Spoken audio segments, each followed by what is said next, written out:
ने इबादत ज़रूर रखी है, मगर फ़ायदा फिर भी इंसान का कर दिया कि 5 वक्त इंसान अपने आप को साफ रखेगा, तो फ़ायदा फिर वही इंसान का हुआ। अब रोज़े की मैं बात करूं, जो रोज़े रखते हैं, अब रोज़ों में एक्चुअल होता क्या है? जब आप सारा दिन भूखे प्यासे होते हैं तो आपकी बॉडी को, आपके गट को, आपके जिस्म के हर हिस्से को रेस्ट मिलता है। जब कहीं रेस्ट मिलता है तो आपका जिस्म का जो जिस्म में जो वियर शुरू होते हैं, रिपेयरेशन शुरू हो जाती है। जो चीज़ आपकी अधूरी होती है वो कंप्लीट हो जाती है, और जहाँ जहाँ टीयर्स होते हैं वो हील अप हो जाते हैं, और आपकी इम्यूनिटी बढ़ जाती है, और आपके इंटरफेरेंस लेवल जो है बॉडी में नेचुरल किलर सेल्स यानी इम्यूनिटी इतनी बूस्ट हो जाती है, और कई हज़ार बीमारियां इस रोज़े की बरकत की वजह से आपकी ख़त्म होती हैं। अब इस रोज़े में अहम बात यह है कि जो शुगर के मरीज़ होंगे, या जो जिगर के मरीज़ होंगे, या जो गुर्दे के मरीज़ होंगे, उन सबको कनेक्ट करना पड़ेगा अपने डॉक्टर के साथ, उनकी एडवाइस के साथ वो रोज़ा रखेंगे। और जनरल पब्लिक के लिए, जो जिनको कोई इतनी बड़ी बीमारी नहीं है, उनके लिए खुशखबरी यही है कि रोज़े रखने से भी अल्लाह रब्बुल देखे, रोज़े तो हम रख रहे हैं, हम इसलिए रखते हैं कि अल्लाह पाक राज़ी हों, मगर अल्लाह ने इसमें भी फ़ायदा आप लोगों का रख दिया कि रोज़े रखने से आप लोगों को कितना फ़ायदा होता है। उसमें स्किन डिजीज़ेज़, मेंटल डिजीज़ेज़, ये इस मेंटल डिप्रेशन है, जैसे एंग्जाइटी है, जैसे शिज़ोफ्रेनिया है, गट के डिजीज़ेज़ में जैसे इन्फ्लेमेटरी बावल डिजीज़ है, काफ़ी अच्छी अच्छी जो मेजर डिजीज़ेज़ हैं वो रोज़े, even hepatitis B, hepatitis C, natural interferon level रोज़ों की बरकत से उसकी लेवल बढ़ती है, तो हेपेटाइटिस बी और सी को ट्रीट करने में भी आसानी होती है। तो हेपेटाइटिस बी ऐं सी के भी इलाज करण में आसानी थिए थी। मक़सदु इहो आहे त तव्हांजा रोज़े रखण सां बि तव्हांखे ई फ़ाइदो, नमाज़ पढ़ण सां बि तव्हांजो फ़ाइदो, ऐं रूहानियत में अल्लाह जो ज़िक्र करण सां बि 100% तव्हांजो ई फ़ाइदो। हाणे जॾहिं सभु फ़ाइदा ई अल्लाह रब्बुल इज़्ज़त, इन जे करे मुंहिंजो ज़ाती ख़्यालु इहो आहे त अल्लाह रब्बुल इज़्ज़त असांखे अशरफुल मख़लूक़ात जो दर्जो बि ॾेई छॾियो। इहो इन जे करे त असांखे सुपीरियर ऐं टॉप मख़लूक़ इन जे करे रखियो त हर शइ में अल्लाह पाक असांजो ई फ़ाइदो रखियो। तव्हां रोज़ा रखो था, नमाज़ पढ़ो था, इन में बि असांजो फ़ाइदो, हैंड वॉश कयो था, हिक ॿिए जो ख़्यालु कयो था, तव्हांजी मेंटल स्ट्रेस लेवल जॾहिं घटिजे थी। ॾिसो, हिकिड़ो माण्हू जेकॾहिं कावड़ में कंहिंखे कुझु चई थो विझे या कोई अहिड़ो नुक़सानु करे थो विझे, तव्हां यकीन कयो जॾहिं उनजी एड्रेनलिन नारेड्रिन लेवल 5-10 मिंटनि खां जॾहिं नॉर्मल थी वेंदी आहे न, त उहो पछताईंदो आहे, ऐं उन पछताव खां पोइ इंसान जे हथ में कुझु न हूंदो आहे। त असांजो चवण जो मक़सदु इहो आहे त छो न असां अहिड़ो कमु कयूं जो एड्रेनलिन नारेड्रिनलिन हार्मोन जेके आहिनि असांजे जिस्म में जेके वधनि था, जेके असांखां ग़लति कमु कराइनि था, उन जी लेवल खे कंट्रोल रखूं। ऐं उन जी लेवल कंट्रोल करण जे लाइ तव्हांखे ज़िक्र अज़कार करणो पवंदो, जंहिंजे वसीले तव्हांजे जिस्म जे हर हिसे ते कंट्रोल थी सघे थो।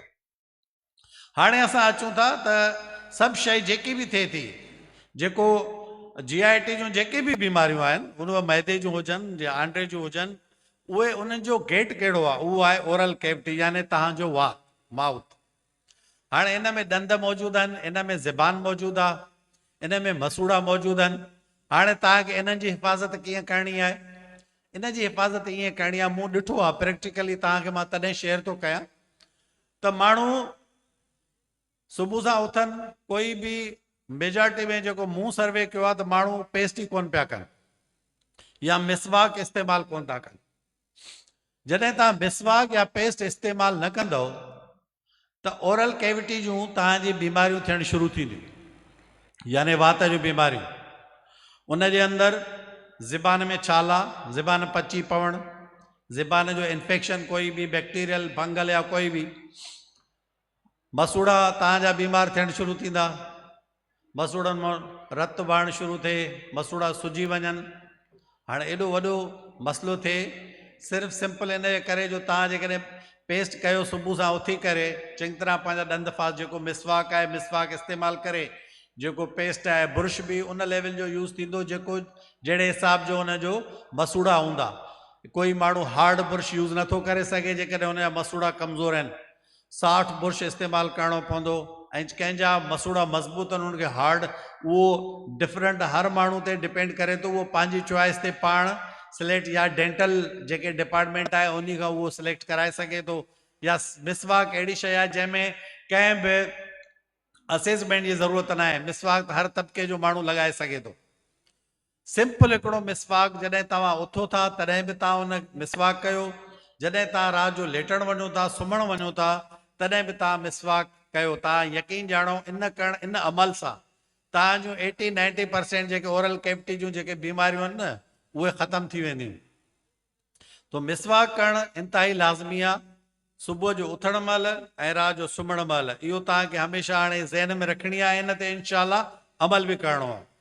हाणे असां अॻिते था अचूं, अॻिते इन ते अचूं था त तव्हां जेको घर में खाधो तयारु करायो था, प्रोटीन डाइट, फैट ऐं कार्बोहाइड्रेट, हाणे खाधे तयारु करण जे लाइ तव्हांजी जेके बेसिक रिक्वायरमेंट आहिनि, जेके तव्हां पंहिंजे ॿारनि सां शेयर करे सघो था, जेके पंहिंजा स्पाउस आहिनि, जेके घरवारी आहे उनखे ॿुधाए सघो था त कहिड़े नमूने खाधो तयारु करिणो आहे। सफ़ाई सुथराई जो अहम ख़्यालु करिणो आहे, जेकी बि शइ तव्हां वटि अचे थी उनखे चङी तरह वॉश करिणो आहे, ऐं बर्तन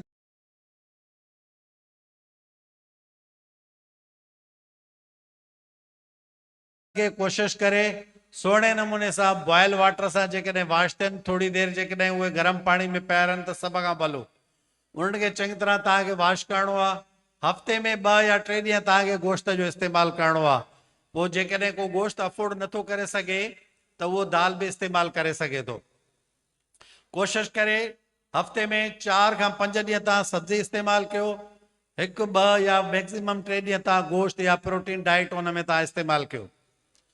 ऐं कोशिशि इहा कयो त हर माण्हू जंहिंजो वेट ॾिसी करे कोई ज़्यादा खाधे खाइण जी ज़रूरत न आहे, हिकिड़ी सिंपल सादी मानी काफ़ी आहे। इन में जेके माण्हू घणो ऑयल जो इस्तेमालु था कनि, जॾहिं ऑयल जी ॻाल्हि थी अचे त हे जेके आम ऑयल मिलनि था इन्हनि में फ्री रेडिकल्स जी लेवल तमामु घणी आहे। इन में जिगर में चर्बी जो अचणु, थुल्हो थियणु तमामु घणो आहे। इहो जेको मखणु आहे पंहिंजे घर में, जेको अॻे ज़माने में बि यूज़ थींदो हो, अॼुकल्ह असां इनखे ॿीहर रिकमेंड कयूं था, इन खां मखणु 1000 दफ़ा बहितर आहे।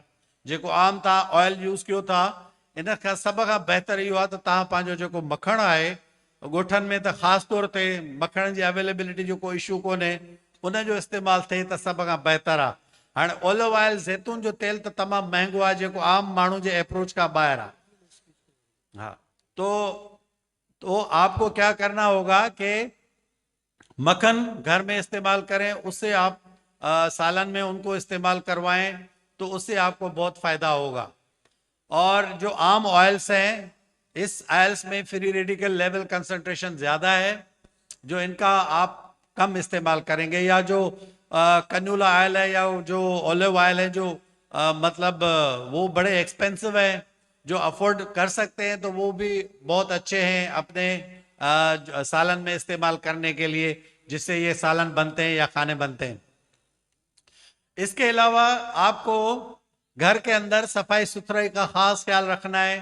स्पेशली आप अपनी जो दीवारें हैं घर की, जो जहां विंडोज लगी हुई हैं, जो खिड़कियां जहां लगी हुई हैं, वहां आपको जालियां लगानी है ताकि मॉस्किटोज अंदर नहीं आए, यानी मच्छर जो है वो घर के अंदर नहीं आए।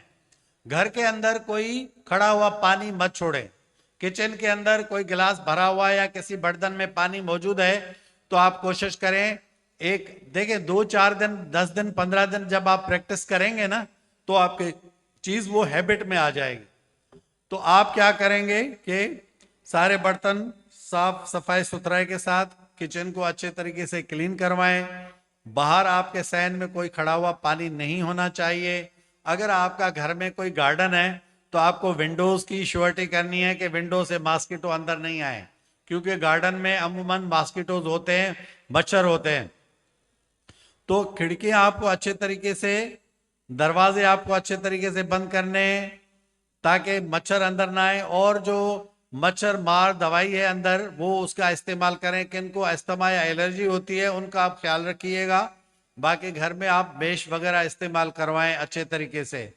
और पानी पे ध्यान दें कि साफ सुथरा पानी हो, बॉयल करके घर वालों को पानी पिलाएं और वही घर वालों को आप हैबिट डाल दें। और सब घर वालों को ये एडवाइस करें कि वो सब स्क्रीनिंग टेस्ट अपने कराएं। जो वैक्सीनेटेड नहीं है उन सबको आप वैक्सीन कराएं, और वैक्सीन कराने के लिए उनको तालीम भी दें कि उनको इनकरेज भी करें, क्योंकि लोग अमूमन वैक्सीन करवाने से भी डरते हैं। ये चीज़ें हमने नोट की हैं, और लोग कहते हैं कि ये हम इंजेक्शन लगाएंगे तो हमें बुखार आएगा। तो कभी थोड़ा बहुत बुखार किसी वैक्सीन लगाने से हो सकता है, मगर उसका ये हरगिज मतलब नहीं है कि उस बुखार के नतीजे में आप उस वैक्सीन से ही भाग जाएं। तो ये बिल्कुल गलत है। आपको वैक्सीन जो है वो प्रॉपरली करानी पड़ेगी, और एक दूसरे को ये तनबीह करनी पड़ेगी बार बार कि अपना जिंदगी का लाइफ स्टाइल चेंज करें। अगली जो अहम मैं बात करने वाला हूं वो ये है कि इंसान थका हारा आता है, रात को जल्दी सो जाता है। कोई एक्सरसाइज प्रोग्राम नहीं है हमारा, कोई वॉकिंग प्रोग्राम नहीं है हमारा। देखें, जो हमारी रिकमेंडेशन है, एक नॉर्मल वेट वाला बंदा हो जिसका नॉर्मल वेट है ऑलमोस्ट 72 और 74 kg, ये नॉर्मल वेट है मेल्स में। फीमेल में लगभग 55 to 60 kg है। तो जब ये वेट, इस वेट वाले बंदों के लिए ये एडवाइस है कि या तो वो 30 minutes daily, 30 minute daily walk करें, डेली फ्रॉम 1 to 7 days, पूरा 30 मिनट। और वॉक जो हम मेडिकल में रिकमेंड करते हैं वो हम कहते हैं कि 120 कदम 1 मिनट में होने चाहिए। अब 120 कदम 1 मिनट के अंदर एकदम से इंसान शायद नहीं कर पाए, उसको थोड़ी प्रैक्टिस की जरूरत होती है। तो इनिशियली आप आहिस्ता आहिस्ता पहले 80 करेंगे, 90, 100, फिर आप 120 पे आ ही जाएंगे। इसको हम ब्रिस्क वॉक कहते हैं।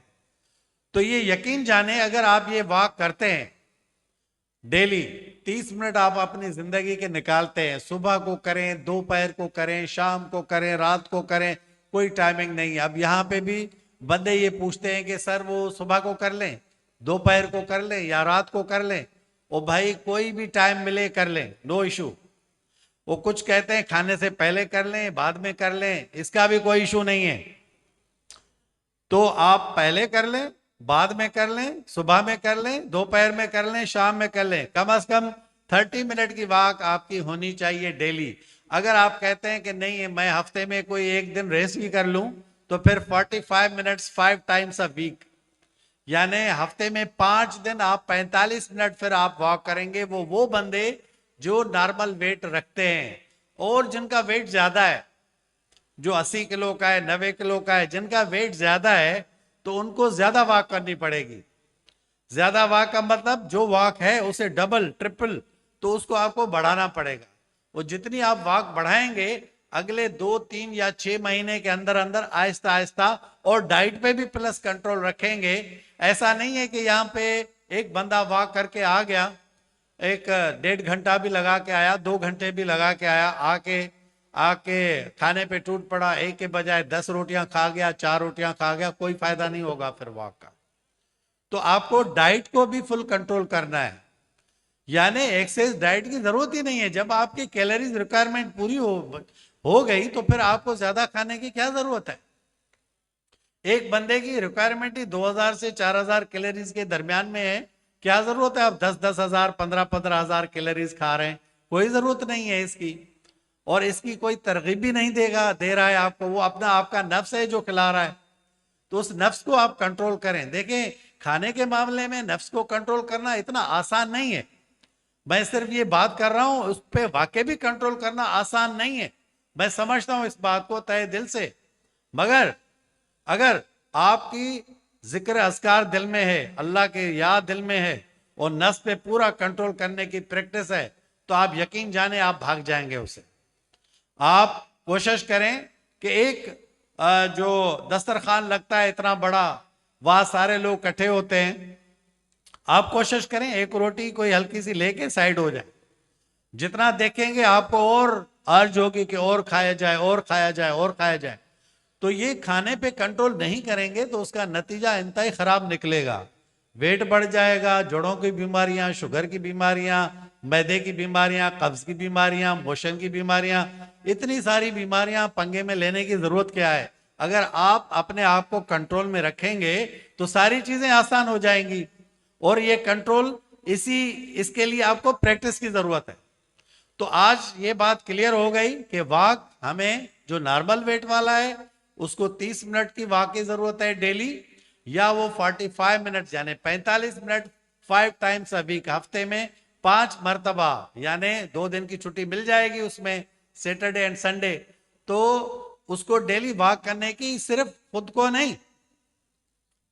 को नहीं, अपने जो उसके भाई हैं, उनकी सिस्टर्स हैं, घर में जो भी मौजूद है, इवन बच्चों को भी ये तरकीब अभी से देना आप शुरू करेंगे ना कि बेटा वॉक की अहमियत अगर आप बच्चों को सिखलाएंगे, उनको समझाएंगे, उनको बताएंगे कि बेटा वॉक करने के क्या फायदे हैं। बच्चों को यही बेसिक तालीम देनी चाहिए। मोबाइल हम थमा देंगे बच्चों को, सारा दिन मोबाइल में बिजी होंगे तो वो बच्चे आगे अच्छे डेवलप नहीं होंगे। तो हमें उनको अच्छा एजुकेट भी करना है हेल्थ के मामले में भी। ये बच्चों में अभी से हम हैबिट डालेंगे तो कल ये बच्चे जब बड़े होंगे तो और लोगों को वो मोटिवेट करेंगे। ये मोटिवेशन प्रोसेस जब बढ़ेगा तो एक दूसरे को हम जब इंटरलिंक हो जाएंगे तो एक दिन हमारी पूरी कौम अल्हम्दुलिल्लाह जबरदस्त सेहतयाब जिंदगी गुजार सकती है। तो वेट को रिड्यूस करना है और डेली एक्सरसाइज प्रोग्राम करना है, यानी वॉक करना है डेली। इसके अलावा क्या करना है? अब इसके अलावा हम आगे आते हैं। जब हम वॉक की बात कर रहे हैं, स्लीप की बात कर रहे हैं, प्रिवेंशन की बात कर रहे हैं, वैक्सीनेशन की बात कर रहे हैं, अच्छा इवन एजुकेशन की भी हमने बात की, प्रमोशन की हमने बात की। अब हम आते हैं कि अहम बात और क्या है कि जो हमारे लिए ज्यादा फायदेमंद हो। पानी बॉयल वाली बात भी आपको समझ आ गई, डाइट वाली भी बात आपको समझ आ गई, एक दूसरे का खास ख्याल रखना है, हेल्प करनी है एक दूसरे की, ये भी बात आपको समझ आ गई। हर वक्त अल्लाह का जिक्र दिल में रखना है जिससे आपके नफ्स कंट्रोल होगा, और नफ्स कंट्रोल होगा तो आपके एड्रेनलिन, नॉरएड्रेनलिन, सारे स्ट्रेस हार्मोन बैलेंस में आ जाएंगे और आपके गुस्से की लेवल भी कम हो जाएगी। ये भी अभी आपको बात समझ आ गई। अब हम आगे आते हैं कि बहुत जो कि और इंपॉर्टेंट चीजें हैं। वो इंपॉर्टेंट चीजें क्या हैं? ये तो हम डिस्कस कर रहे थे गैस्ट्रो इंटेस्टिनल ट्रैक्ट को, जीआईटी की डिजीजेस। अब हम आते हैं जो और डिजीजेस हैं, जैसे अब हम आते हैं कानों की। देखिए कान की एक अहम बात मैं आपको बता दूं, अमूमन लोग स्टिक डाल के ना ऐसे ऐसे कान साफ कर रहे होते हैं और टिम्पेनिक मेम्ब्रेन यानी कान की जो पर्दी है वो फाड़ के डॉक्टर के पास पहुंच जाते हैं। देखिए कान एक बहुत सेंसिटिव चीज है। कान में कोई भी लकड़ी डाल के साफ करना बिल्कुल भी अच्छी हैबिट नहीं है। कान में कोई भी मसला हो, कान बंद हो जाए, कान में दर्द हो जाए, कुछ भी हो जाए, जो कान वाले डॉक्टर हैं आप फौरन उससे रुजू करें। आपको कान में भी कुछ भी करने की जरूरत नहीं है। कोई लोग कान में दर्द होता है गरम, हल्का सा गरम तेल डाल देते हैं, तो ये इंतहाई गलत है, ये बिल्कुल गलत है, ऐसे नहीं करना चाहिए, आपके मसाइल हो जाएंगे। अगली जो अहम बात है वो है आंख की बात। एक बंदा जिसको सर में दर्द हो रहा है बार बार, आपने कभी, मैंने नहीं देखा कि लोग इस बारे में कोई कॉन्शियस है। जब वो ओल्ड एज होते हैं 50-60 की एज की उम्र में, फिर जाते हैं कि मेरी आंख की बीनाई थोड़ी कम है, डॉक्टर के पास गया तो अब लेंस डलेगा। ओ भाई ये तो आपको शुरू से ही अपनी आंखों का हर कम से कम और नहीं तो 5-5 साल में चेकअप कराना लाजमी है। अब किसी को किसी चश्मे की जरूरत है, वो हर वक्त सर का दर्द लेके घूमता फिरता है, तो आंख के मामले में आपको डॉक्टर के पास जाना चाहिए और आपके आंखों की विजन जाने जो नजर है वो चेक करानी चाहिए। तो आंखें, और दूसरी अहम बात, अगर आप मुंह अपना सही साफ रखेंगे, धोते रहेंगे तो आंखों के बीमारियों से बचेंगे। अभी मैंने आपको पता है अब आंखों की बहुत सारी बीमारियां हमारे मुआशरे में मौजूद हैं, जैसे वायरल इन्फेक्शन है आंख का, बैक्टीरियल इन्फेक्शन है, एलर्जी आंख को मसल के और तेजी से जो है उनको खारिश करते हैं आंख में। आंख को तेजी से कभी भी खारिश नहीं करनी चाहिए, हल्का सा आप ऐसे हाथ लगा दें काफी है, और ज्यादा जोर लगा के रगड़ने की जरूरत नहीं है। आपको फौरन कोई भी आंख में मसला हो तो ये आम जो लोकल हर्बे हैं ना, ये आप इस्तेमाल नहीं करेंगे। आप फौरन अपने डॉक्टर को रुजू करेंगे।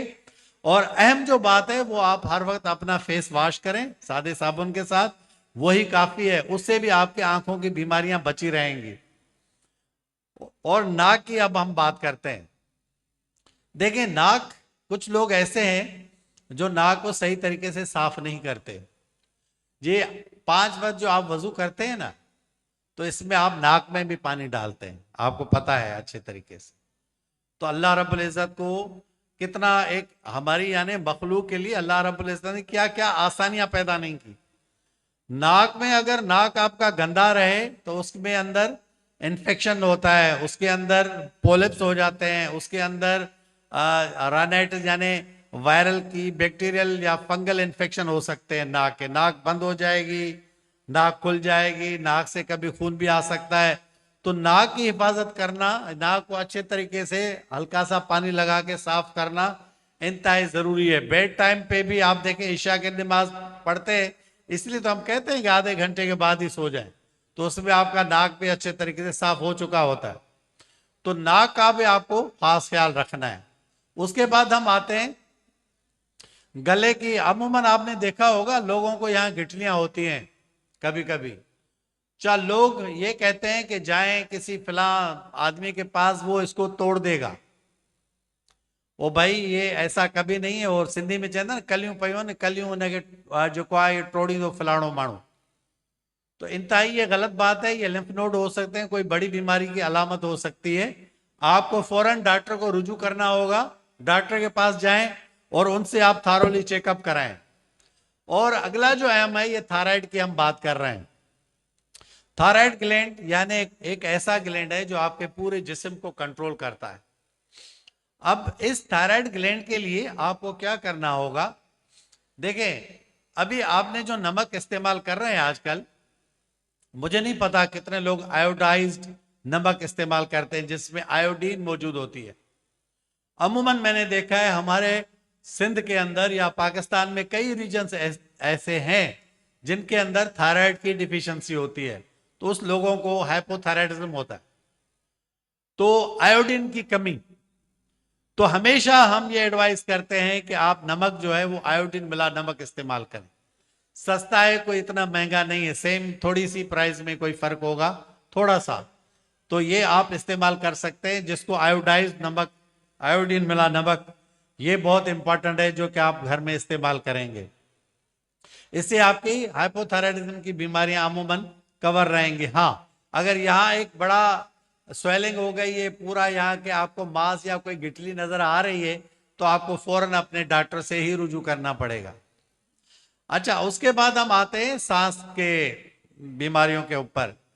देखिए, घर में जब आप कोई मेट इस्तेमाल करते हैं, कोई अस्थमा या एलर्जी का मरीज है, तो उसकी एलर्जी अस्थमा उससे बढ़ सकती है।